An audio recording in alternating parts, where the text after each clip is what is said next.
In a remote mountainous region, there was a quiet and mysterious village known as Norpa, a place that looked beautiful from the outside but carried a dark secret within. During the day, people lived normal, happy lives, laughing and working together, but as soon as the sun began to set, an unexplainable fear would spread across every face. Doors were shut early, windows were tightly locked, and the streets fell silent, because right beside the village stood a dense and shadowy forest. Everyone believed one thing about that forest: whoever entered it never returned. No one ever found them, no trace, no sign, only stories remained, and with each passing year, the fear grew stronger. In that same village lived a 12-year-old boy named Ali. Unlike the others, Ali was not someone who blindly believed in stories. He questioned everything. He often asked the elders, if the forest is truly dangerous, has anyone actually seen what happens inside? But he always received the same answer: some things are not meant to be seen, only believed. Yet this never satisfied him. Deep inside, he carried a burning curiosity, a desire to uncover the truth for himself. One night, when the entire village was asleep and a cold breeze quietly passed through the air, Ali suddenly woke up. It felt as if someone had called his name. At first, he thought it was just his imagination, but then he heard it again, a soft whisper, distant yet clear: "Ali, come, save me." His heart began to race. He slowly got out of bed, looked around, but there was no one in the room. Carefully, he opened the door and stepped outside. The night was unusually silent. But far in the distance, toward the forest, a faint blue light was glowing, as if something was calling him. Ali stood there for a moment, his heart caught between fear and curiosity. But in the end, curiosity won. Step by step, he began walking toward the light. With every step, his heartbeat grew louder, but he did not stop. As he approached the forest, the atmosphere began to change. The air felt heavier, colder. The trees looked taller, darker, and more alive, as if they were watching him. And then, he took his first step inside. The moment he entered, it felt like stepping into another world. The ground beneath his feet softened, the air grew thick, and silence surrounded him completely. He walked deeper and deeper until suddenly, he heard something behind him. Footsteps. Slow, steady. Tap, tap, tap. His body froze. He slowly turned around, but there was no one there. He tried to calm himself and moved forward again. But the sound came back, this time closer. Before he could react, a shadow appeared from behind a tree. His breath stopped. The figure looked human, yet it wasn't fully visible. A deep voice echoed, "Why have you come here?" Ali was terrified, but he gathered his courage and replied, "I came to help, someone called me." The shadow paused for a moment, then said, "You are not like the others, that's why you are still alive." The shadow revealed itself to be a spirit, and it guided Ali deeper into the forest.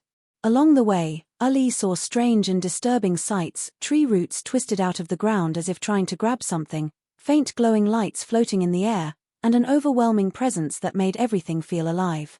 Finally, they reached an open space, and what Ali saw there left him speechless. Between the trees, glowing orbs of light were trapped, but those lights were not just light, they were people. The very same people who had disappeared over the years. A deep sadness filled Ali's heart. "What is all this?" he asked. At that moment, an old spirit stepped forward and explained that the forest was once a place of harmony, where humans and nature coexisted peacefully. But over time, humans began cutting trees, damaging the land, and destroying the balance. The forest, wounded and angered, began to change. It did not kill people, it captured them, trapping their essence to grow stronger. And as its power increased, so did its anger. The old spirit warned Ali that if nothing was done, the forest would soon consume the entire village. Ali asked if there was any way to stop it. The spirit told him about the heart of the forest, an ancient tree at the center of everything. If that tree could be awakened or changed, the forest itself could be healed. But reaching it would not be easy, because the forest would try to stop him. Despite the danger, Ali moved forward.